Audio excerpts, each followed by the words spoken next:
And now, the Lowe Post. Welcome to the Lowe Post podcast on a Thursday morning where, well, we're 4 days into the playoffs and the three consensus title favorites are 1 and 3 combined. Also, I just want to wish all the stinky teams and the Phoenix Suns happy lottery day. Good luck. May the lottery gods be with you. To discuss the wild and woolly NBA playoffs series by series real quickly, I'm always thrilled to talk to one of the very best in the business, Mr. Kevin Arnovitz. How are you?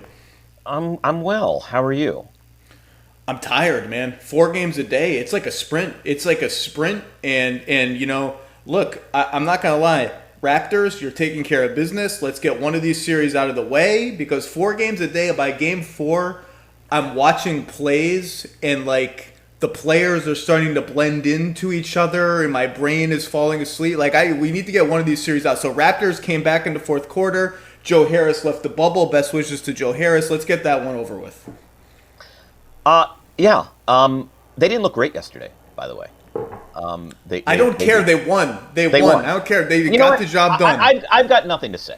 I mean, you want to move on? This is your show. Let's start with the Lakers because organizational fiat requires that we start with the Los Angeles Lakers, who are down 1-0 to the Portland Trail Blazers, who just keep on trucking, man. Just playing all their starters 40 minutes a game. Dudes are injured. Trevor Ariza didn't even come to the bubble. Dame Lillard's pulling up from half court. They're tired. They're banged up. Here they come. They beat the Lakers in game 1, rallying in the fourth quarter. The Lakers' offense still stinks. How worried are you about the Lakers, and what can they do? Or, as Kevin Pelton pointed out, well, their shot quality looks just about the same. Is this just a make or miss league thing? I mean, I don't like to resort to that. I like to explore more nuance. The shot quality disparity between performance is hilarious. I mean, I don't know if you've even gone to that page where they, like, what are they, like, minus 16%? No, it's not that bad. It's bad, man. It's minus the most. Whatever it is, it's the minus most like by the a most margin of any of 14. team. Like the most by a hilarious margin. I'm not overly worried. Look, we knew that Lillard could randomize a series. We knew that the Lakers play a pretty good brand of defense, but that just the perimeter attack of Portland just pressures you. What I wasn't prepared for, Zach Lowe, was the Hassan Whiteside Nurkic front court. If you had told me a Terry Stotts team would have 14 feet of that, they were plus 13 exactly in 11 minutes together. I have that little, like, the little hands up emoji. Like, I mean, this is fantastic. I love playoff basketball in the bubble. This is something I never expected to see, except the fact that, you know, I mean, Portland is a team with not, you know, other than Gabriel, they don't have any of those guys between 6'5" and 6'10", other than Carmelo, who, you know, we've talked about his limitations defensively, who can pick up those guys, those two guys. And so you just kind of make lemonade. And they made a really good quality lemonade. Gabriel made some winning plays. Ariza's not in the bubble. Hood's injured, so they do have that sort of void you're talking about. And Whiteside was great. Look, Whiteside had 5 blocks. He's such an easy punching bag. He is complete empty calories. His numbers are like 50% fake. But he has games where he affects things around the basket. And if they get okay minutes from him, and they get okay minutes from, I can't even believe I'm saying this, Mario Hezonja, they have a chance in some of these games. All you have to do is survive. And like surviving those minutes when one of Dame and CJ is on the bench is a matter of like, does Mario Hezonja make a random 3? Does Hassan Whiteside get one more tip offensive rebound that goes in? If you survive, you can compete with the Lakers because, look, people want to chalk this up to shot quality, and like that's happening. The Lakers are going to have a game, even if they don't change their starting lineup, even if they don't even change their rotation at all. They're going to have a game where they shoot 19 of 40 from 3, and it's all going to look silly. But this didn't just start in the bubble. The Lakers, from the trade deadline to the Gobert suspension, were like 20th in offense. They've been last since the bubble. The starting lineup they're using now is minus 32 for the season in 307 minutes, combined regular season and playoffs. The LeBron, Davis, JaVale trio from the trade deadline till now is about 101 points per 100 possessions, which would rank last among all teams in the league. This didn't just start now. Some of it is open shooting, and some of it is just they're playing Anthony Davis out of position and they're playing LeBron James out of position. And when JaVale or Dwight Howard is on the floor with those two other guys, Anthony Davis is a spot up shooter. That's he can't when he dives to the rim, which is what you want him to do. There's too many people there. There's a center already there, so he's a spot up shooter. You see him in game one. He catches these kick out passes, and he's already doing that. Do I want to shoot this? Well, I just missed one. And the Blazers, by the way, are like, shoot. We don't care. Yeah. Shoot as many threes as you want. Above the break Anthony Davis threes, we are living and dying with that. And the other thing is the Bradley Rondo injuries, and Rondo may come back tonight. Everybody scoffed at that. Not everybody, but a lot of the snark brigade did. The Twitter snark, well, who cares? They're irrelevant. But guess what's happening now? They're playing these giant lineups where LeBron is basically the shooting guard with LeBron, Kuzma, Markieff Morris, who's not good, and either Davis at center or one of the real centers. Those lineups have barely played together. There's no chemistry there, and Kuzma's playing great and all that. I think I'm not ready to go full on. Well, I might be ready to change the starting lineup. I'm torn on that. But I don't think this is all fake. I don't think this is all noise. I think the Lakers' offense has been in mud for a long time, particularly in the half court. And if they come out and stink it up again in game two, they're going to have to think about some changes, big and small. How much trust do we have in Kuzma? So let me propose. Let's take as an article of faith. You're absolutely right. They cannot have McGee or I'm Howard. not saying they can't. I'm not saying they can't because right. those by the way, lineups they played. It was those funny. lineups have been good. They were better with the big men on the floor the other night. Again, game one is so bizarro to me. It's really hard to come up with cogent analysis. But let's, for argument's sake, say you're right. We need to switch up the starting lineup. Are we going with Kuz? I think Kuz has earned it. I think Kuz has earned it. My instinct at first would have been Caruso. And I wrote in my lineups to watch in the bubble like 5 years ago, the Lakers' best lineup, or one of their best lineups, may be Caruso, Green, KCP, LeBron Davis. That lineup played 0 minutes in game one. Yeah. That lineup cannot play 0 minutes. It has to play some minutes. But I do think Kuzma's played well on both ends of the floor in the bubble, right. And he would deserve the starting nod over McGee. Yeah, and to me, the margin is he's no longer a liability as a defensive player. He's been very nice. Exactly, and I think that's it. Although I would like to see them really downsize at times. It was by far the weirdest game, not because of outcome, but because of the occurrences. It was really. I mean, look, I don't want to overanalyze because I do think 5 for 32. I mean, what are we talking about here? What does 8 for 32 get them the other night? Maybe a W. But yeah. Portland didn't shoot well either. Like, you want to throw those numbers out. We're going to talk about the same thing in Milwaukee, Orlando for a few minutes. Like, Orlando made threes. Like, Orlando shot 39% from three. Orlando didn't shoot 50% from three. It wasn't like an absolutely insane outlier game. And the same logic applies here. I still have the Lakers. Who do you still have? I'm leading. It's a leading question, no. Right? Let's dial it back. I still think the Lakers are going to win the series, but I do think they have reached a point where fixing the offense has to be priority number one. Even if it makes you a little uncomfortable, like LeBron and AD, you might have to play a little more at the 4 and 5, respectively. We might have to sacrifice a little defense and rim protection. The offense has been bad long enough that I think repairing it. And some of that will happen on its own as shots fall. But thinking about ways to repair it has to be the first. Even when they put Markieff Morris in at the 4 and Davis at the 5, and Markieff Morris provides no spacing, really. He just stands in a different part of the floor. Nobody guards him, but he stands in the corner or on the perimeter, and so his defender is not, like, at the basket. Even when they did that in the second quarter, what happened? LeBron, Anthony Davis spread pick and roll, started wreaking absolute complete havoc. Davis was getting dunks and layups. They want to play the predatory basketball that LeBron is so good at, where he finds the smallest guy on the floor and has that guy's person come screen for him. So like the Caruso-LeBron pick and roll, the LeBron-Caruso pick and roll. Like, all that stuff works way, way better when there's nobody parked in the lane. And I just think, and even his post-up game, like, LeBron should be absolutely terrorizing Gary Trent Jr. in the post. He should be facing up Melo and driving to the rim, which he did really only once in game one. And the help rotations are so much worse for the defense when there's nobody at the rim. Now, sometimes you get those little lobs at the rim and that helps, but I just think they need to redistribute some of these minutes to lineups that play a little smaller and a little spacier. Yeah, but it's also what's interesting is when in LeBron's career has he had to be sold on playing out of the post? I mean, not since. I mean, we're talking about Fizdale. like the Dave Fizdale. I was going to say talking about the Dave Fizdale era.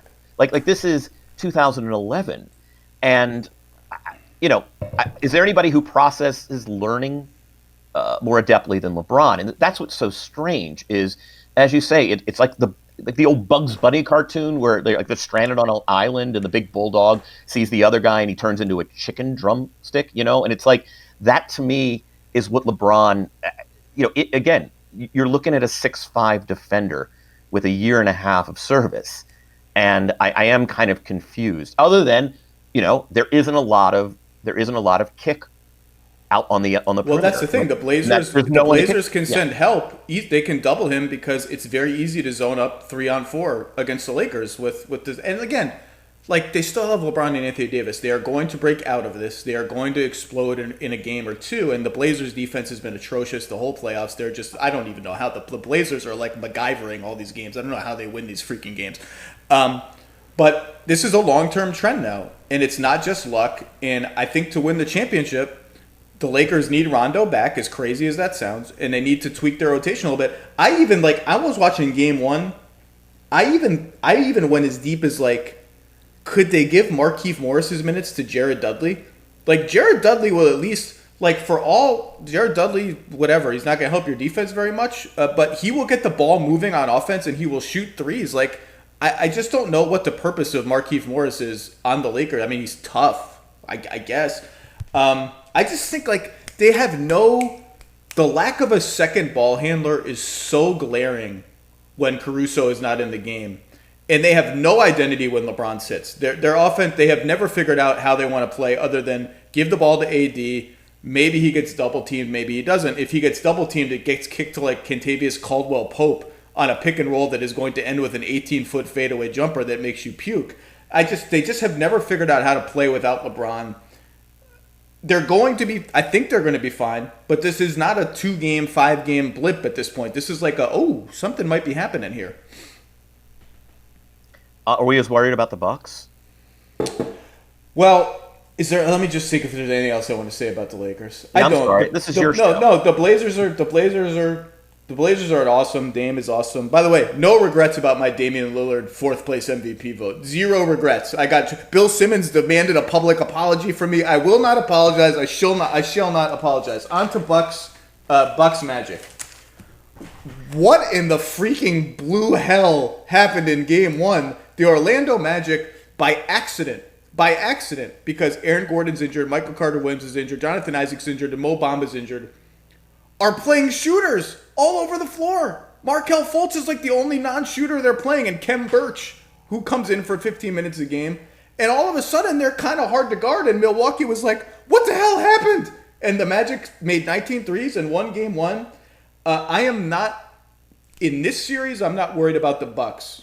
Okay, the Bucks are going to win this series. If the Magic win this series, it would be the biggest upset in NBA history.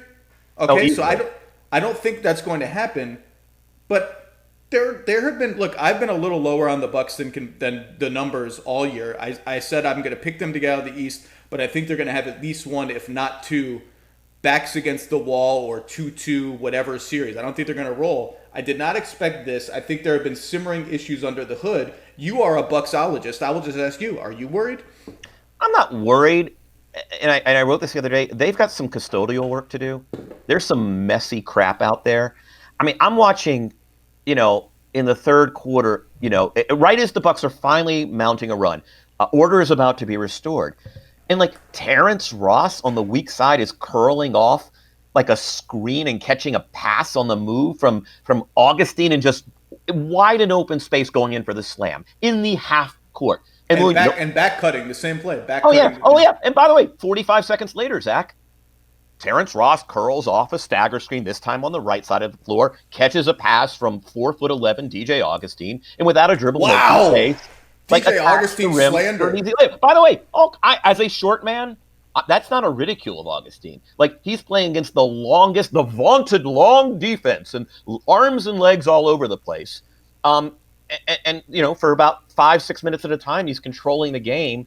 And like, what is Terrence Ross, who's supposed to be standing, or no, like sitting in a chaise lounge in the corner? That's what he does, right? Like he's getting beneath your long, we can span the Atlantic Ocean or Lake Michigan defense, and it's just like it's inexcusable. I love the Bucks. I love watching the Bucks. Come on, guys! Like it's absolutely inexcusable. You were being. I understand there are going to teams that are going to get out and transition certain nights. You are the best transition defense team in the league, but still, they're going to be weird bounces. This isn't weird bounces the other day. This isn't, look at the shot quality. No, they scored 122 points, the Orlando Magic. This is a bad offensive team. And this was half court just screwery. I mean, it was absolutely, terrible. And by the way, it's going to get better. Like I'm not worried, but it's just like there should be a measure of self-pride, and I'm sure they went into the film room and are establishing that. But I watched that sequence and I'm like, I mean, again, to the extent that one wants to say they are not as good as their numbers, that's exhibit A and B. Well, I did think their defense was bad. I thought their communication was bad. I thought when they started switching late in the game because Vucevic was just torching them and they were confused and didn't know what to do, their switching execution was terrible. Bledsoe's havoc-wreaking rotations have not been as fast. I mean, this is a guy who can stunt one direction, pick up another guy, switch back to his original guy. He was doing that like 10% more slowly, I thought, in game one. And again, he's recovering from the coronavirus. I mean, this is like the thing that nobody wants to talk about, but it's a thing with a lot of players. Fournier hit an open three out of those kind of scramble plays. But the bigger picture issue on their defense was it took one game for a shooting five to stress them out. Like, that didn't really happen last year until Marc Gasol.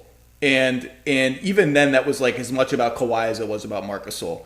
And by stress them out, I obviously mean, they want to plant Brook Lopez in the paint, and a pick and pop big can give them trouble. And Nikola Vucevic absolutely torched them in the first game of this series.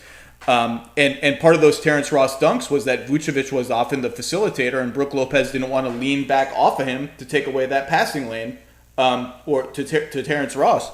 And, look, that's like, this is a structural issue with the Bucks defense. When they face a shooting five, it's a problem. I think they have some pretty easy solutions we can talk about. But then late in the game, they started switching and they looked clueless. And then they started switching like Markelle Fultz, Kem Birch pick and rolls, which is like, what are you doing? That's the one pick and roll you like. Why are you switching that? Of all things, you refuse to switch all this other good stuff. You switch that. What about the Vooch thing? Is this worrying you at all? What can they do? Right, as you say, it's a fundamental challenge for any drop team. I mean, I think that's a, quote, conservative defense that has worked time and again from the Stan Van Gundy Magic to obviously in San Antonio, and it just makes all the sense in the world because rim protection is the mother's milk of half-court defense. And then you have this issue. I don't like them switching. I just don't think they're conditioned for it. I don't think it's a coincidence that what you're saying. I mean, it is sort of an anti-Bud article of faith. They were awful. DJ Augustine hit a three late in the game when the Bucks were trying to come back, where Brook Lopez switched, and it was too late. Like, he wasn't sure if he wanted to do it, and Augustine was open. He just was like, all right, I'm open. I'm going to shoot a three. Yeah, let's look at the field. So, in Miami, is it an issue against Miami? If it's the Heat? No. They're okay. Gasol and Serge, it could potentially be an issue. No, it's an issue. I think it's an issue. Yeah, I mean, it is a question of, it's the old, I mean, it is the old thing. I mean, hey, do you want, Marc Gasol shooting threes as the general sort of mode of attack? And I guess the answer is not all the time, but yeah, you can, if you're Toronto, enough that it stretches, enough that Brook has to think. Well, and it's more that once Gasol sees that third defender taking a half step to him, the pass is out of his hands and you're in rotation and you're in trouble. Right. So do you just put yourself in rotation to begin with? Is sort of the answer. If you're going to keep Brook back there against a stretch book, and look, they've got a month to figure it out, unless, of course, Vooch does this 3 of the next 6 games. But, I mean, do we think Brook's feet are adept enough to just kind of play? Look, you don't have to, this doesn't have to be a hard show, but can they play up to the level of the screen or a little off it? I think Brook's capable of that. I think that's sitting there. I think, look, against this team that is currently starting Gary Clark and James Ennis, who are capable shooters, but James Ennis takes 5 minutes to get his shot off. I think another very easy solution is put Brook Lopez on James Ennis and put Giannis on Vooch, and Giannis can corral and get back, and Vooch will not have open threes.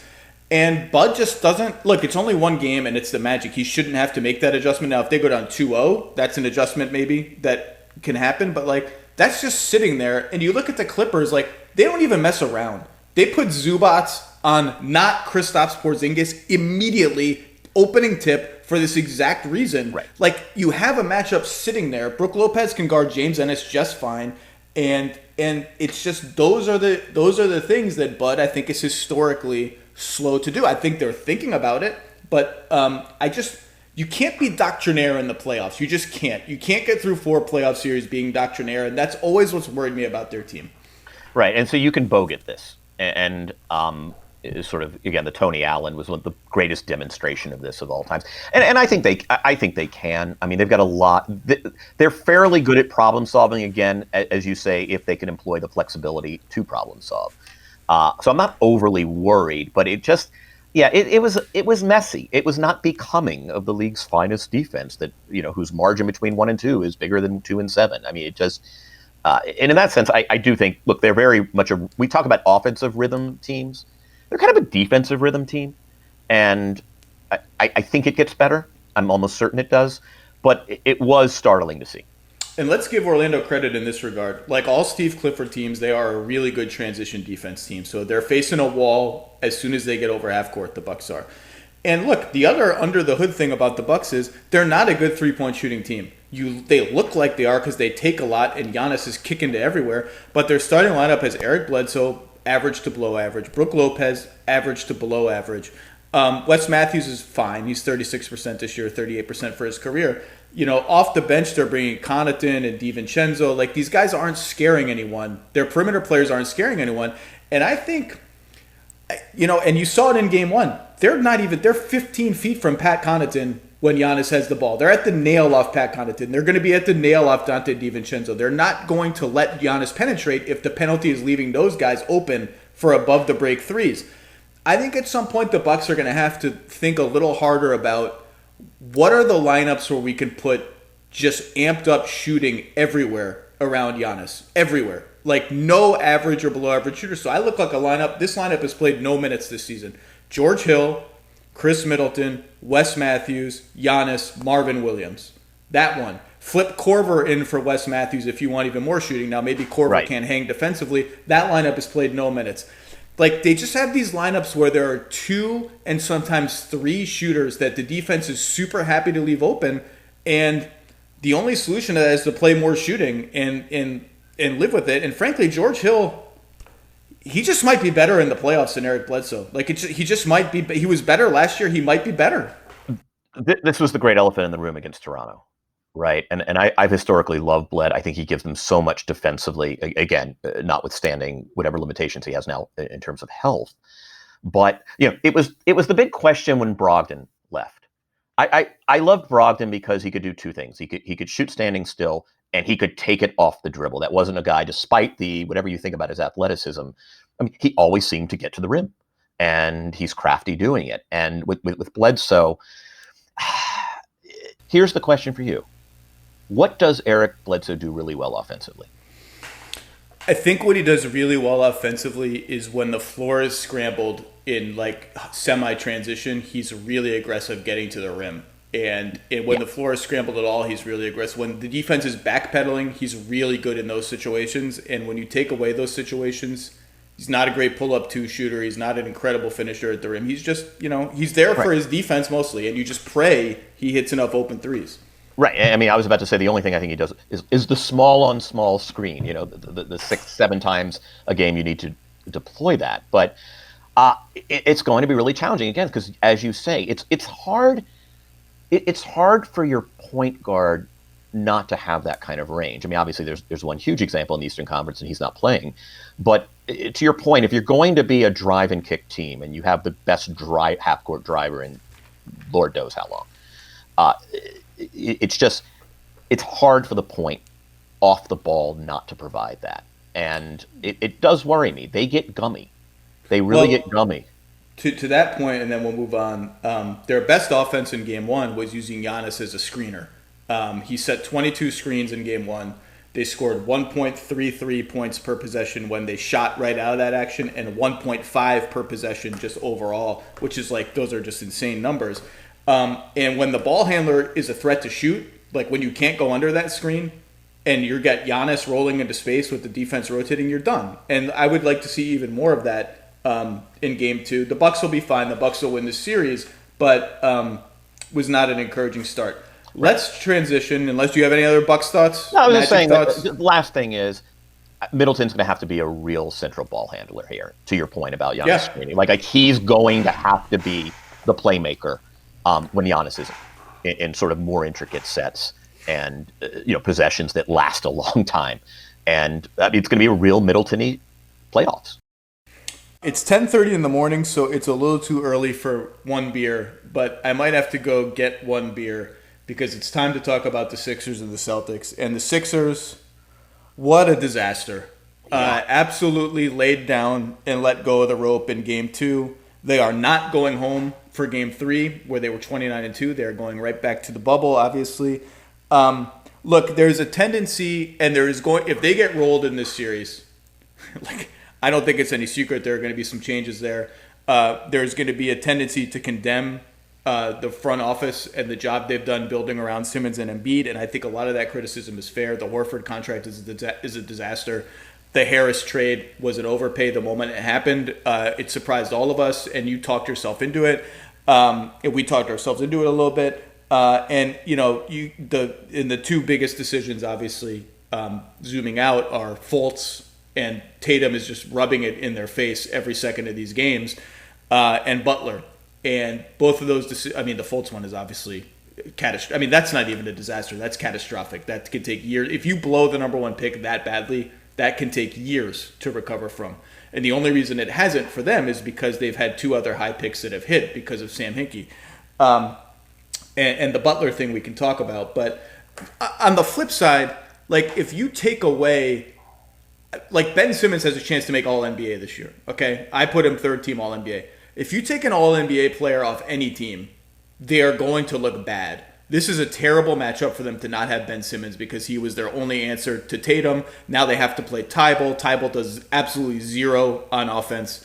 And so I think there's going to be a little bit of an overreaction, but there's just no way around it. They look awful. The team construction failed. And I feel hypocritical in being like, well, I knew all along that it failed because I picked them to make the finals. And I look back at ESPN's preseason predictions for all the experts, 60 whatever of us. They were the third most common pick to win the championship. The third most common pick. Like, it was not, I think our collective was 55 wins for them in the regular season. It was not like out of line. I think people liked the way they built their team for the playoffs. Toronto's better than expected. Boston's better than expected, so the East got a little more loaded. But this team just, and the way they played last night was just, it was so dispiriting. I just don't have anything else. I mean, they tried with Embiid, they fed him, they had him face up, they had him roll to the basket a little bit more. They just don't have enough offensive talent right now. Yeah, it's funny. I think sometimes there's deep cut analysis to do, and sometimes it's just easier. And one of these teams has a couple of athletic two-way wings who score in a zillion different ways, and one team doesn't. And consequently, one team is constantly being pressured defensively in the half court, and one isn't. I was thinking about what you just said, and kind of thinking about our Laker conversation and our Bucks conversation, and is size just overrated in this league? Built for the playoffs. Well, what the hell does that mean? I think built for the playoffs meant, in this case, built for Giannis. Right, and I get that, and by the way, that wasn't a challenge to you. I just think that, like, it's something we say, and yet when it really comes down to it, built for the playoffs now means, do you have four shooters on the floor? Yep. And so I think this notion of, they don't have an answer for Embiid. Okay, all right, they don't have an answer for Embiid, and Embiid's going to do his damage. But I just think size has become certainly not a liability. It's a luxury. It's nice to have a guy that you can work out of in the post. It gives your offense some diversity, and I think you need that. in a league where defenses are really good. They solve problems very quickly. But I just think we're at that point. I mean, the idea, and again, I'm not like I didn't have the Sixers. I don't. By the way, I don't do predictions. I'm in the Windhorse school. You But guys are such wimps. I cover these teams. I don't want to have vested interest, Well, you and don't have to so have a vested interest. it's like, all right. But I just feel like we're at the point where the idea that you're built for the playoffs because you have size, yes, rim protection is important. But meanwhile, we're talking about putting Brooke Lopez on, I don't know, freaking Tony Allen or whoever it is out there, for the Orlando Magic. And I just think, okay, I mean, what are we talking about? Rim Well, I protection? think Yeah. I think size in this case was just a proxy for defense, right? Like when Right. it counts, they're going to give up 95 points per 100 possessions or Right. 100 points, and that just hasn't. They've been. Right. I mean, they were awful last night, but they've been just good. And a Sixers team that's just good on defense is not good enough. Right. And I think, to me, the best defense in this league right now is not at the rim. It's at the point of attack. And that's where you're going to kind of, I think, limit damage at the rim. By the way, can I just wax on Boston for a second? Oh, sure. Like, I just love this team. I'm starting to really love this team. Their wings do so much work off the ball. It's this constant chase. And, it would be easy to bog down because, it's Kemba, high pick and roll, Tatum ISO, your turn, my turn. But it never gets that way, or very rarely. I was watching that there was this great little, like, Jaylen Brown had this little back cut in the first half that sparked them kind of early when they got down. And, there was zero backside help because, apparently you need 3 defenders to get Wanamaker off penetration for some reason. I don't know. And it was frankly, it was Horford and Embiid just screwing up. I mean, 2 of the great defensive centers at our time, because the team just hasn't really figured out who it is, even defensively. They are minus 25 in 37 minutes with those 2 guys on the floor. Holy cow. And It's time to mothball that, maybe. But I just, I love, Boston. I just love what they do. I love what they do off the ball. I love what they do to kind of keep the pot stirring. And, again, they have probably a guy who's going to be one of the best isolation players of his generation. And yet, this will never be an offense that's purely designed around that particular tool. And I just think it speaks well of them, and not just of the coaches, of the guys to buy in, to totally be comfortable with it. Kemba to know that, okay, yeah, I know you've been high pick and roll. You have been the focal point of an offense for 17 years, however long you've been in the league. And, hey, it's going to be a more it'll be a catalyst, but it won't be the whole thing. And I'm really getting into the Celtics.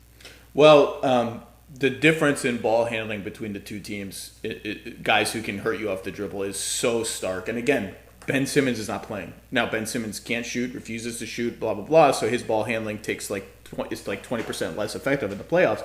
But they are just torturing the Sixers on defense. They are finding matchups they like and just eating lunch and dinner and killing them. And so they just keep running this play where they'll run Kemba Walker off a staggered screen with Tice as the last screener, and the first screener is whoever has a slow defender that Kemba is going to destroy. Sometimes in game 1 it was Horford, last night it was Harris, and they get a switch, and Kemba just goes to work, and these jump shots for him are layups. He's just getting layups because Embiid is not going to come out. They're falling way far behind these screens, or he's just dusting Tobias Harris with fakes and little fidgety Kemba things. And he walks into these jumpers where he could extend his arms and legs all the way out. He could starfish, and he wouldn't hit a defender anywhere. He has so much space.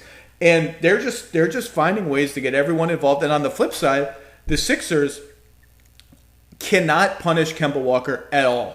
I mean, that's the weak link on Boston's defense. That's where you should guide your attack if you can. And they can't. Sometimes they're not even deliberate about it. They don't even try. They have Josh Richardson. They have Kemba on Josh Richardson sometimes. You have to go into a Josh Richardson 2-man game and try and get a switch, try and get something, and they don't even do it. And when they try to do it, it's like, well, Tobias Harris gets Kemba Walker on a switch. Well, guess what happens? He takes a 17-foot runner, and no one gives a shit because he gets 2 assists a game and he doesn't get to the foul line. Right. In this case, you're right. The Sixers don't even try. But another credit to Boston, their scram behind Oh my God. Kemba. Like when someone wants to hunt that mismatch, Boston is so good. We'll make do. Like we'll scram. We'll bump him out before the shot truly gets created. And I just, again, another thing that Boston does well on the margins, way below the surface. They are the iceberg team. It's like you see 10% of it, 90% of it is below the water because they do so many of those things well. I will say, look, there's been Brett Brown buzz for 2 years now, right? I think he signed another extension last year. I think Brett's a good coach. I think solving this puzzle would be hard for anybody. He clearly has not solved it. I don't know that anyone would have by now, but he hasn't. And I do think, if I'm going to be fair and objective, I think he coached a bad game last night in a game that they almost had to win. Maybe they didn't have to win, but not going home and the way they lost it demoralizing was so demoralizing. Two things stood out to me. He just left Shake Milton out there to die on Kemba Walker for way, way, way too long. And I'm taking running notes on all these games as I watch them, except Nets Raptors. You don't get any notes for that one. And in my notes are like, Shake Milton is just getting destroyed. And meanwhile, Marcus Smart is over here. Tobias Harris is on Jaylen Brown. Josh Richardson is on Jaylen Brown. Tobias Harris is on Marcus Smart. Like, it was so easy to rearrange the puzzle pieces so that Josh Richardson would be on Kemba Walker as he was in game one. All it required was Tobias Harris guarding Jaylen Brown. Now, Jaylen Brown's a really good player who gets a little bit better off the dribble every year, right? But he's still a straight line player, mostly. He's still a straight line attack guy. He does not strike fear into me quite yet, attacking Tobias Harris at a standstill in a pick and roll in the half court. If Tobias Harris is not good enough to take that matchup in the half court, if he's in fact so ill-equipped for it that you have to let Shake Milton just die out there, die on Kemba Walker, then you have a structural problem that is deeper than I thought. They waited way too long to make that adjustment. And the other thing is, I'm watching this game. My favorite lineup for them in game one was Alec Burks, Josh Richardson, Matisse Thybulle, Tobias Harris, Joel Embiid. I don't even think it played. I might have played a minute last night. Alec Burks didn't come into the game until there were 8 minutes left in the second quarter. Raul Neto came in before him. I'm watching this game, Googling Alec Burks, and he's like, did he get in a car accident on the way to the, or they can't even drive? Did the bus get into an accident? Yeah. What happened to Alec Burks? I don't think Brett pressed the right buttons last night. I thought he pressed the wrong ones, and that makes me sad to say because I do think he's a good coach, but last night was not a good game.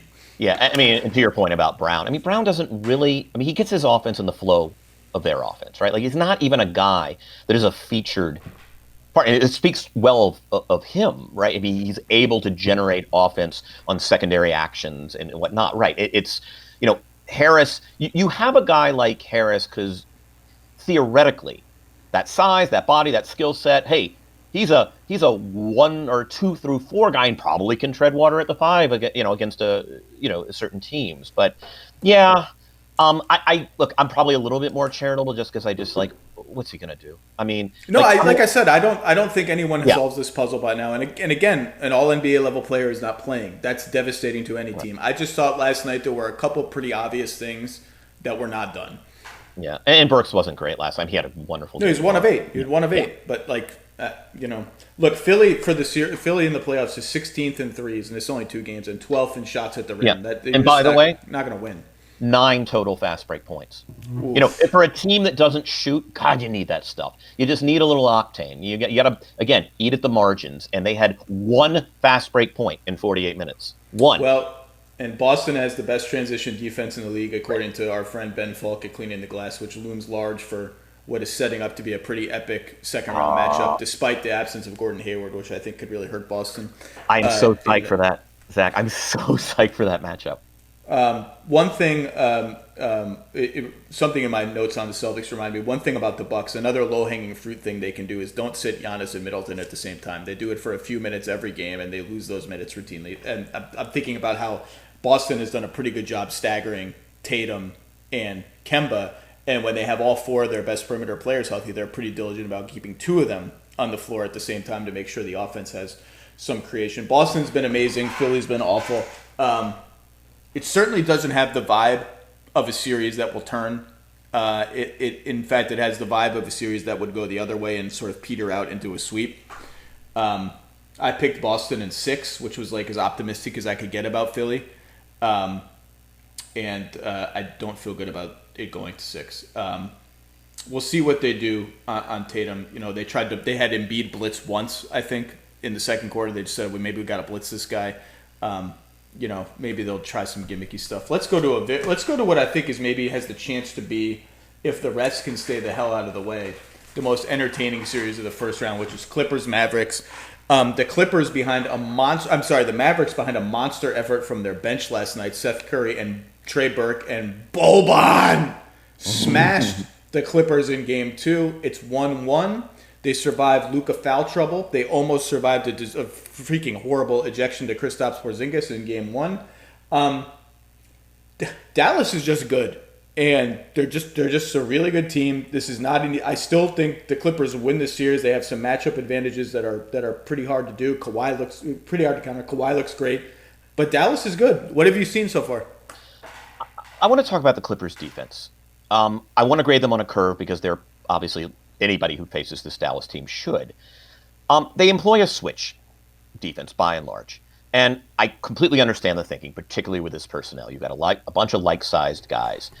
I wonder sometimes, and I know we're in the switch era, if to some extent you're forfeiting the benefits of having lockdown guys. Because what I'm watching at times is Luka's got a menu.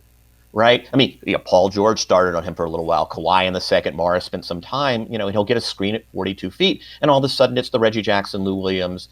If it's a Zubac show. And I know there are no good alternatives here, because if you go with a base defense that fights over or sends them baseline, you're going to be helping for days, and that's not good either. And so maybe the answer is, hey man, there's nothing to do. But I just feel like right now there's, as good as Luka is, there's more chaos behind the action than there should be if you're the Los Angeles Clippers, and you should be a vaunted defense. And, even like the pick and pops with Porzingis, hell, there was a pick and roll with Boban that was just beautiful. But watching Trey Burke hunt Lou Williams, Lou was bad. Lou was bad last night. It's just, defensively. and he'll, I feel like they're getting whatever mismatch they want, or whichever mismatch they perceive. And it's like, if you have this base defense, and I'm talking as someone who covered the Raptors last postseason, I don't think on balance the Clippers should be any less than the Raptors defense last year. And I don't feel like they're getting the matchups they want. And maybe, look, Luka's a genius. I can't even believe that a guy this young is able to see the personnel in real time against a defense like this and say, yeah, I'm going to get exactly what we want. But it's a question I have sometimes about, I understand Houston. I understand Golden State through the years. I just wonder, it's still a debate I have. I don't know that they're wrong. I'm just starting to I'm testing my faith a little bit. Well, it's funny. You can see them thinking about, do we want to start possessions with Marcus Morris on Luka?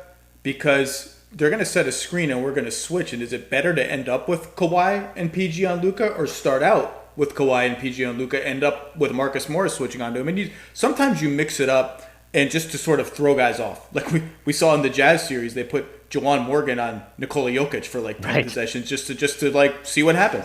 But to your point, Luka is becoming the preeminent non-LeBron problem solver in the NBA. Like, you see it, you show him a look one time, and he's got it figured out. So as an example, the Mavericks are being very smart. When Zubac is on Porzingis, which is the matchup the Clippers do not want, but Porzingis is guarding Zubac, and so when they get a stop, Zubac will often be stuck on Porzingis. They waste no time, no action. It is an immediate Luka, KP, pick and pop. And you don't want to switch, because Luka in particular is just lethal against switches. So there was one possession earlier in the game where they switched, and they had Zubac on Luka. And Luka drove and drove into the lane and then drove back out, right? Which you often do when you have a big man on you, because now you can dance with him, you can do a little fun stuff, you can shoot your step back three over him. When he drove back out, the Clippers were clearly ready for that and had Marcus Morris shift over from the wing and scram Zubac out of that matchup. And Zubac, it was like a very interesting, because you typically see that scram switch in the post, and the Clippers are ready to do it on the perimeter. That happened once, because Luka never did that again the whole game. Once he saw that switch, he just drove right into it and got to the line or shot a layup. The way he's keeping his dribble alive and changing pace and just changing angle with a live dribble, it looks like they have nothing, and then suddenly they have something. Because one of those little fidgets triggers a rotation somewhere, and he sees it so fast, it's almost like he knows what rotation he's going to trigger with each of those little fidgets. And so the Clippers defense, Dallas is scoring 112 points per 100 possessions in this series. That's 4 below their season average. The Clippers defense is actually holding them to a manageable figure. Their offense is just so good. Like, this is just a historically great offensive team. And by the way, they've been even better with Luka on the bench because their bench guys are hitting everything they throw up. I just think there's only so, to your point about this is not a size and defense league, it's an offense and shooting league. I just think there's only so much you can do against Dallas. Their offense has reached that level where there's like, you're going to have to outscore them because there's only so much you can do. Yeah, I mean, there's this great story about Luka in terms of the savant who sees something once. So in meetings, sometimes they'll play this game. They've been doing it for a couple of seasons, I guess, where the staff will put a play on the whiteboard, not identify it. And it might not be something they've run since November, right? And they just, like, which is this? Like, Luka, almost 100% of the time is the guy who answers it, and sometimes he'll answer with the play call from the previous season, because they'll switch up the sort of call. And like, he can do this at just on command. And the level of, I don't want to use the word genius, but there is a savant quality that is incredible there. The Clippers, I don't think they got great looks in game one. I think game two was better. And I think when you have great isolation players, it's easy to fall into that trap. And this is where we talk about Boston. They do it so well with Tatum. I know Paul George can be superhuman at times, but I don't need to see him launching a deeply contested floater. Well, he was 4 of 17 last night. I mean, that's a lot. A lot of the game just comes down to they didn't have enough support. Yeah. But they they didn't get great looks, and this is not a great defensive team. By the way, I thought Porzingis gave the Mavs a lot inside defensively. I feel like he's not a guy I've watched defensively a hell of a lot. I didn't watch much Knicks basketball, and he's been in and out in Dallas. I was sort of impressed. I mean, look, I don't think they're going to win the sort of Ben Wallace rim protection award, but he gave them a lot. And when they have Kleber and Porzingis out there, that's a pretty good rim protection duo. Yeah, and by the way, which bodes very well for their future, because we know they're going to be a top 3 offense. Well, Dallas, let's say Dallas loses this series, which I think they will. I had Clippers in 6, I think, maybe 5. They are set up so well for the future, minus the 2 picks they owe to the Knicks, which is takes a little bit of the ammo out of their trade quiver. But I believe they can trade a pick pretty soon, a future pick, like a 2 years away future pick. But they have two stars, and like, you can quibble as Porzingis a star. Yep. He's really good, and he fits really well with their star. And their star is on pace to be like, not one of these Jimmy Butler or Paul George. Like, he might be the 10th, 11th best player in the NBA, top 9 in a good season. He's on pace to be top 3 in the NBA very soon, a perennial MVP candidate. They have all these role players on like crazy good contracts. Seth Curry, DeLon Wright, who I think could be an important piece in this series and was last night. Finney Smith, Kleber, I'm even missing one, on and on and on. Like, they just have so much flexibility. They're going to have cap space. They are very sneakily in position to become a real team to be feared for. They're one move away, and everyone's going to say Giannis if they get Giannis, blah, blah, blah, whatever. Yeah. Like, let's save that for another day. It doesn't have to be Giannis. It could be any top 30 player in the NBA. They are in position to be really, really dangerous for a really long time, pending KP's health. Well, and you just said it. I mean, the beautiful thing about Doncic is it doesn't have to be a super team. What he does to elevate, frankly, mediocre NBA players to a level of above decency is alarming. And by the way, can I just say, and I'll have to say it every once in a while, I grew up an Atlanta Hawks fan. I'm just, the Agita, I just can't freaking I'll say no more. Zach, I'll say no more. City. People want to say that trade is a win-win. Trade is good. It's not a win-win. It's not. No, it's not. Your job is to figure out who the generational superstar is, right? And I mean, I get it, and I understand. Trae Young's good. By the way, Trae Young's good. Trae Young's really good. He's not this. No. And people want to say, well, Luka's just as bad defensively as Trae. Here's why he's not. because he's 6'7", He's and enormous. he can get rebounds, and he can switch onto lots of different people. Trae Young is like well, whatever. It doesn't matter. Yeah, I'm not wasting any more time on the Hawks. All right, Good luck in the lottery, Hawks. Jamie Gertz, you are a delight. I interviewed you yesterday. I hope Jamie Gertz wins the freaking lottery because she's a legend. I do too. Do my listeners know who Jamie Gertz is? Does anyone under 30 know who Jamie Gertz is? Because they damn well should. And she is a delight. And she is an actor, and she is also married to the owner of the Hawks, which I guess makes her the owner of the Hawks. I don't know how to sort of navigate that. I don't know. It's hard to know. By the way, are you too young for square pegs? What? Square pegs. I don't know what that is. It was a sitcom for like 20 seconds on CBS, like in the early 80s. It had Sarah Jessica Parker and Jamie Gertz. All right, enough. Not aware of it. Nothing. Wasn't aware of it. Love square pegs. My only other thought on this series is you can see Kawhi starting to solve some problems of his own, and I think they're trying to run these like Kawhi, Reggie Jackson, Kawhi, Lou Williams pick and rolls to get him switched onto smalls, and Dallas is not giving him the switches. They're hedging and trying to recover, and Kawhi, the weakness of his game, if there is one, is like he's not a great playmaker in that situation where he's at the 3-point line and the floor is kind of in flux and there's no easy pass for him. He tends to reset and let Dallas reset the matchups. Now, he started punishing it a little bit, even when they didn't switch late in the game. Kleba is trying hard. I haven't liked that assignment for him. I think Kawhi looks incredibly explosive. He can get a lot of separation from Kleba anytime he wants. And I think as he problem solves a little bit more, they'll get into some better looks. Now, Marcus Morris has to make threes. They're not guarding Marcus Morris at all. The other thing is the Beverly injury is, I think, worth talking about because, it's more of these other guards that are offense first, ball dominant guards. And Lou Williams is really good. 3-time Sixth Man of the Year. Reggie Jackson, I could take or leave. But Beverly's just a better fit, I think, when both of the stars are on the floor. So as an example, for the season, Lou Williams' usage rate when both of those guys, Paul George and Kawhi, are off the floor, 34% of Clippers possessions. When they're on the floor, both of them, it drops to 18%, which is role player. And Lou Williams' role player, it just doesn't have a lot of value. Patrick Beverly role player has a ton of value. Right, because, that's the thing with Williams is the less you use him offensively, the less value has relative to his defensive liability. And also, I just love Beverly off the ball. I love that he can initiate and be crafty. I like that he's actually, I think, a better passer than people realize. And obviously defensively. Now, look, against Doncic, it's tough.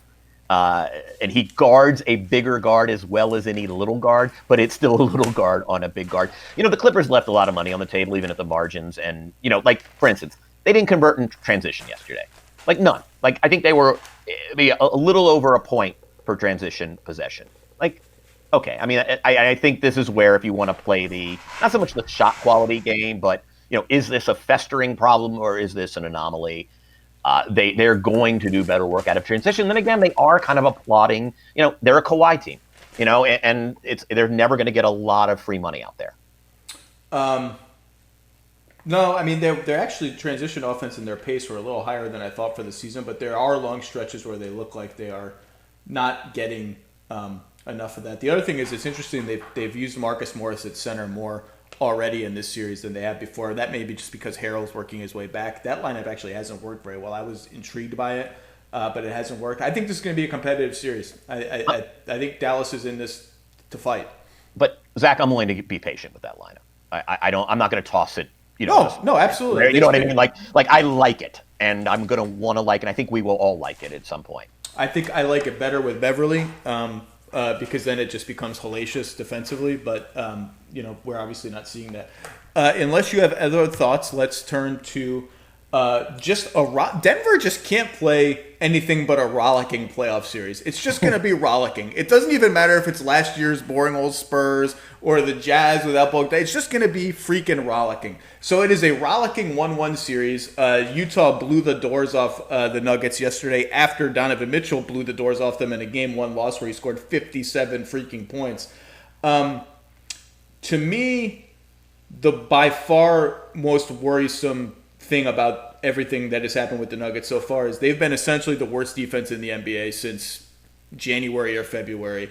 They have had absolutely zero answers for Utah's pick and roll game. I'm not even sure what the right answer is because when they blitz or when they have Jokic come up to the level of the screen, Utah's just picking them apart. Just pass, 3-pointer somewhere. And to that point, 46% of Utah's shots in this series have been threes, which would have led the league in the regular season way higher than their previous number. That seems bad because a lot of those threes are catch and shoot, standstill types. Michael Porter Jr. has been an absolute tire fire on defense. But then when they drop back with Jokic, which they do every once in a while, particularly on high middle pick and rolls, the whole point of dropping back is to cover that play 2-on-2 and stay home on shooters. And Denver can't do that because Jokic is there's just too much space. Ingles is picking them apart. Mitchell is picking them apart. The pocket pass to Gobert is there. And so they have to send a third guy in anyway. And so Utah gets the best of both worlds. And so I'm looking at this and I'm like, I'm not even sure what they're supposed to do because Jokic just hasn't proven up to the task no matter what strategy they face. And more to the point, the biggest question for them going forward is, can they survive defensively with Murray, Porter, and Jokic on the floor? Or is that just like we just have to outscore teams, and if we have a cold shooting night, we're dead? Yeah, I mean, so a couple things are apparent to me in this series, and again, I'm almost starting to say, is this just a against Denver thing, or is this a permanent condition for Utah? I mean, first of all, it's not going to be 57 points every night, and Mitchell's starting to make some really nice plays out of his pick and roll, his handoff actions. And again, I don't know if this is okay against this particular defense, and we'll see going forward. And the other thing is like Gobert. He's become a really decent, not as mechanical, I think was the term one of the broadcasters used, kind of out of the role. Like you can get really good offense. His hands are better. But what's dispiriting to me if I'm Denver is they're getting killed. Yeah, I understand the Jokic and hey, now you've got a big on roller skates. They're getting killed with those small pick and rolls with Mitchell, right? And largely because like Ingles, this is a great series for Ingles because, because he's a great secondary playmaker. Like he really can run point. In some respects, he is probably maybe the best quote point guard on the floor for Utah. And I don't mean that as a knock on Mitchell. I just think Mitchell's to me, he's otherworldly. But they're getting a great stuff out of that, and that isn't you got a Jokic issue. That is just kind of timing and instinct, and also we're just going at Michael Porter Jr. We're treating Michael Porter Jr. like Thunder, like Donovan Mitchell treated Thunder Mello. Like we're just finding him, getting a switch, and attacking him every single time. Yeah, I mean, like Royce. Look, if Royce O'Neal's going to hit 27-footers, they have even an additional problem. But like, I feel like one of the problems with Denver's defense is, I don't think it's a coincidence that I'm saying, O'Neal is, gives them a little bit more as a decision maker, right? Like that's not a guy who that's kind of part of his repertoire. I mean, I like Royce O'Neal a hell of a lot. Everybody seems to be a more intuitive player on Utah when they're facing Denver's defense. I don't know what the answer is. Oh, by the way, just as an aside, the amazing Pixel Blocks Alex English jerseys just need to stay full time. So nice. Oh my God! And by the way, the only thing we need more of from Denver is Maxey the Miner. Can they bring back Maxey the Miner? You love that Miner. You love the Miner, and you love the Buck with the spinning the ball on his finger. Those are like two of your favorite things. I just like Denver's. Those are the most gorgeous jerseys. I had that black pennant up in my wall as a kid, and I wasn't even specifically a Denver fan. Hell, I grew up in the early '80s. I never saw Denver play. But yeah, I just that is the best thing about their defense right now, unfortunately. Utah had this stretch in the third quarter where, maybe the second quarter, I can't remember, where they ran the same play like 4 times in a row.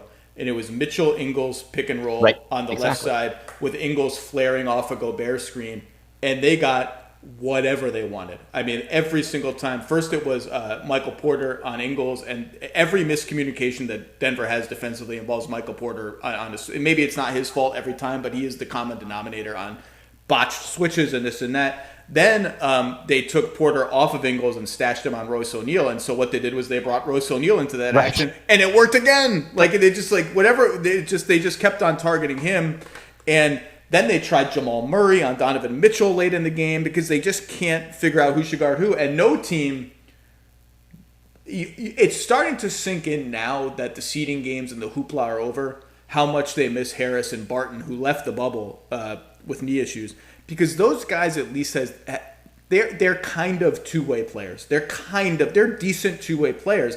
And Denver now, every substitution they make is such a stark choice between offense and defense. So you put a lineup we're going all defense. Murray, Torrey, Craig, Jeremy Grant, who's been fantastic, Millsap, Jokic. Well, all of a sudden you don't have enough shooting. All right, let's get more shooting on the floor. Now you don't have enough defense. Barton had a nice two-way season. 36% from three, whatever. Doesn't strike fear in anyone. Harris's jumper, well documented, down to 33%. But people don't treat him that way. People still treat him as a shooter, and he's a smart cutter, and he's a really good defensive player. And the choices are starting to become very, very stark for Denver. I still think they could win this series. I picked them in 7. I thought it would be competitive. But they have to find a way to put up like token resistance on defense. Yeah, I mean, again, what would worry me for Denver is I understand if Jokic gets attacked. But as we said, these smalls, like they're dicing up Denver and they're not even going. They're not even getting inside of 18 feet. They're doing their damage along the arc. And with their actions, and that's what worries me if I'm Denver. I don't know what to make of this series going forward. I mean, I don't know if these are outliers. I don't know if these are fatal issues. Because Denver can look really good offensively. I just don't know how to handicap this because I was really concerned about Utah. I thought Bogdanovich was an enormous loss. There's a 6'8" guy standing out there hitting 41% of his threes. Finally Utah can spread, and it doesn't need to be the surgical making. Lemonade and having to 3x cuts and all kinds of crap they used to have to do to manufacture looks. And then when they lost Bogdanovich, I'm like, they're screwed.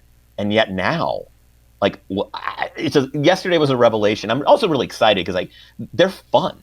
They were fun. It's fun to watch teams do that. It's fun to watch teams deploy 5 guys in an offense down low, up high. We can do it from anywhere on the floor. We got a bunch of different ball handlers, And by the way, Gobert's still really a problem defensively. So I was pessimistic about them when Bogdanovich got hurt because I just thought he was so structurally important to their team. And then when I was writing that lineups to watch in the bubble piece, I sat down and watched a lot of film of how they looked with all their best ball handlers and not Bogdanovich on the floor. And it made me more, I wrote this, it made me more optimistic because they just have so much off the dribble juice and creativity that I thought they could make up for the loss of a spot-up shooter of his caliber, and they have so far, again, against a defense that is not playing well. Could they maybe put Jokic on, like, Morgan or O'Neal and have Millsap guard Gobert? I mean, could they play that game, or does it just not matter because they'll call anybody up into the action, no matter whether that's Porter's guy or Jokic's guy? Right. I think O'Neal's more dangerous than Morgan, obviously. And again, we saw, you and I were just talking about it. O'Neal can be a really effective perimeter screener. You mix things up. Mitchell can come off a stagger and then it's roller skates. Whoa, 3 guys on the perimeter kind of going every which way.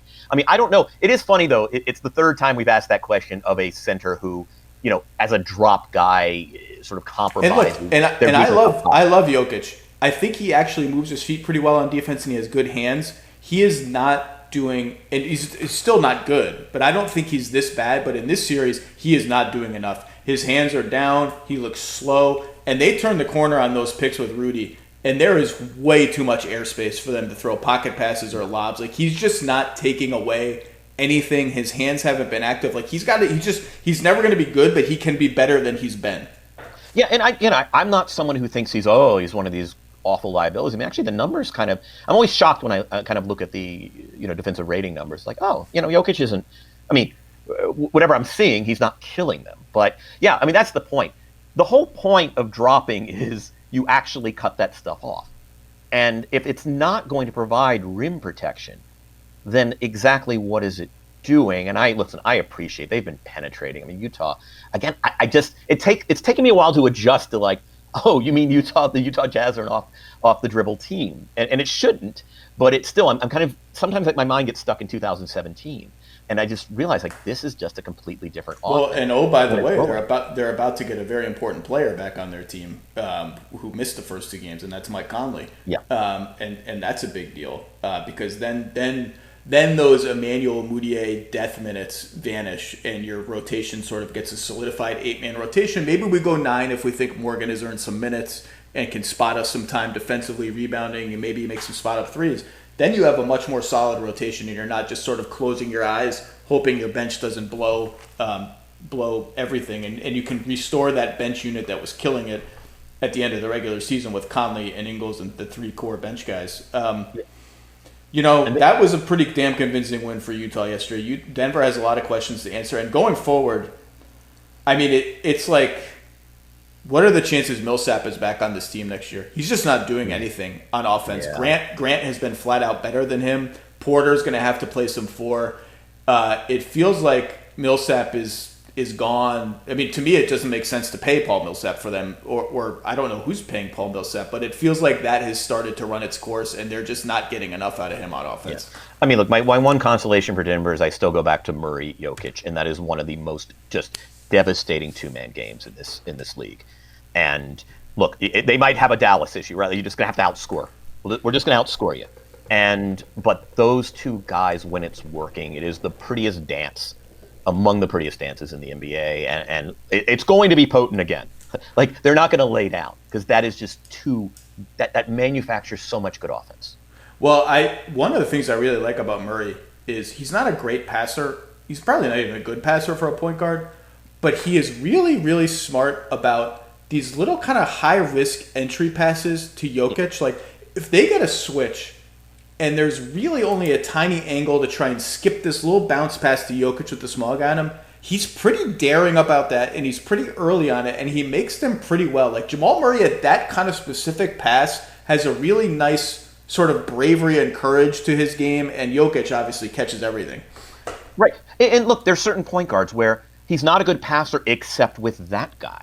Right, I mean, the reps with that guy, he's not gonna find the weak side skip pass as frequently as you would like, but he is, like, with that guy, he is a true pure point with that guy. Maybe not know anybody else, and that's saying something. And hopefully it expands from there. I really enjoy watching Murray play. He's not a 2-way guy, and again, as you said, he's not a guy who's going to make a ton. There's one guy he makes better, but it's the right guy. And I think that's what kind of works for their offense. I wonder, I also wonder if they're going to have Porter on the floor, if they have to get him more involved in the offense, because he's giving away even more than I thought he would give away on defense. I mean, it seems like he's a guy you can run some pick and roll with, abuse some mismatches with, let him go one-on-one. Mm-hmm. And unless he's got the ball in transition and is pulling up for threes, he's not an afterthought, but I just wonder if you're going to have him on the floor, you got to use him a little bit more, because he's being used and abused so badly on the other end. Right. This is the Lou Williams question, right? Yeah. Like if he's on the floor at a moment when he's a 30% usage guy, great. But the minute that usage drops below 25, you're not getting enough value off the down payment. The payment's always going to be, hey, this is a crappy defender right now. Maybe not always. And by the way, why? I didn't get to watch enough other than, general confusion. Is there something about his physical profile that makes him, or is this just, hey, he's essentially a rookie trying to play NBA defense at the highest level in a really high stakes game? I mean, I'm trying to figure out the anatomy of his defensive issues. The number of communications issues, right. and when there's a lot of stuff happening at once, the number of mistakes suggests to me that he's just not very intuitive about it, and it's going to take a long time for him to, if he's not intuitive, then he's going to just have to learn it, and it's going to take a long time for him to sort of, every series, here are all the rules I got to memorize, here are all the matchups that we do this, that, and that, blah, blah, blah. He does look a little upright to me in his stance, and, when he has smaller guys on him, that can be a little bit of a problem. He's not as good as keeping those guys in front as he should be, but look, he's a hell of a rebounder, and he's huge. And you saw him come out of nowhere for a couple of blocks at the rim, even in Game 2. Maybe Mike Malone looks like he was right to be pretty cautious and to be skeptical of what a playoff offense could do to him, because the Jazz are doing it. Yeah, I mean, then again, Porter. I would like to say, obviously he needs to address the defense. It's a problem. It's really fun watching him drill shots against the against the contest. Like I have to say, That is going to be a fun regular season exhibition next year because he is fun to watch play on the offensive end. Obviously, doesn't help them in his real liability, but just in a vacuum, enjoying the offensive show. Well, we got 4 more games today, including 2 of the games with the top seeds that we talked about, and Pacers Heat, which will be fun, and Houston looked awesome in the first game, and I've said all along, I think Houston is the best of those 3 to 7 teams in the West and has the best chance at beating an LA team, whether it's a puncher's chance or a chance. Now it's starting to look like it's a chance. They look really good. The LA teams don't look as good. I'm interested to see if Houston comes out tonight and just lays the hammer down and says, we are wiping the floor with you guys, or we're more talented than you, or we're rolling. Harden is unstoppable. Lou Dort is, I don't know if he's questionable or what his timetable is. I want, as someone who wants to be optimistic about Houston, because I just think when they have all their guys, they're just a good team and they're interesting. I want them to come out with a mentality. Like, we have never thought about them as a tough playoff team, other than the 1 year when Paul and Harden, they won 65 games and they were maybe a Paul injury away from the finals, 2018. We've never thought of them as like just tough, mentally just locked in all the time. I want them to come out locked in tonight and say, no, it's 2-0. We're taking a stranglehold on this series. You cannot score enough to keep up with us. Right. And look, Green's not going to give them everything, and for that matter, McLemore. But, first off, it's when you say tough, Tucker Covington. I just mean it had to. Right, no, but I'm saying, because maybe they weren't. And I think that's sort of the difference, right? Like, you never thought of them as tough because often they weren't. And, by the way, Gordon looked good for the first time in a while. Oh, my God, he looked unbelievable. Yeah, that's exciting to me. And, House is a good fifth. He's a good fifth guy who does what is asked for him. He does not make a ton of mistakes. He has figured out, hey, this is a very specific brand of defense we play here. And you know what? You're going to be a really important cog to it. So all of a sudden, and by the way, I don't even dislike, I like Austin Rivers off the bench. That's a third guard off the bench I can get with, or fourth, depending on how it plays. But I think if they seem tougher, I think it's because they are tougher. I like it. All right, Kevin, you got to go. That's a lot of playoff talk. There are 4 more games today, plus the lottery, my favorite day of the year, which is going to be so much sadder than usual. Thank you for joining me, and we'll talk again soon. Go Jamie Gertz.